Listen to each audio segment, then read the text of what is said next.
യോഹന്നാൻ എഴുതിയ സുവിശേഷം 15-ാം അധ്യായം 1 മുതൽ 8 വരെയുള്ള വാക്യങ്ങൾ.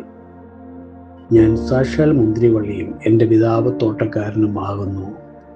എന്നിൽ കായ്ക്കാത്ത കൊമ്പുകളൊക്കെയും അവൻ നീക്കിക്കളയുന്നു, കായ്ക്കുന്നതൊക്കെയും അധിക ഫലം കായ്ക്കേണ്ടതിന് ചിത്തെ വെടിപ്പാക്കുന്നു. ഞാൻ നിങ്ങളോട് സംസാരിച്ച വചനം നിമിത്തം നിങ്ങൾ ഇപ്പോൾ ശുദ്ധിയുള്ളവരാകുന്നു. എന്നിൽ വസിപ്പീൻ, ഞാൻ നിങ്ങളിലും വസിക്കും.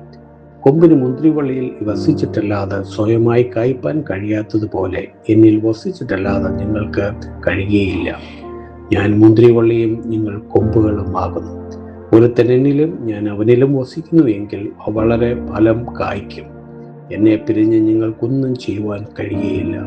എന്നിൽ വസിക്കാത്തവനെ ഒരു കൊമ്പ് പോലെ പുറത്ത് കളഞ്ഞിട്ട് അവൻ ഉണങ്ങിപ്പോകുന്നു. ആ വക ചേർത്ത് തീയിലിടുന്നു, അത് വെന്തുപോകും. നിങ്ങൾ എന്നിലും എൻ്റെ വചനം നിങ്ങളിലും വസിച്ചാൽ നിങ്ങൾ ഇച്ഛിക്കുന്ന എന്തെങ്കിലും അപേക്ഷിച്ചാൽ അത് നിങ്ങൾക്ക് കിട്ടും.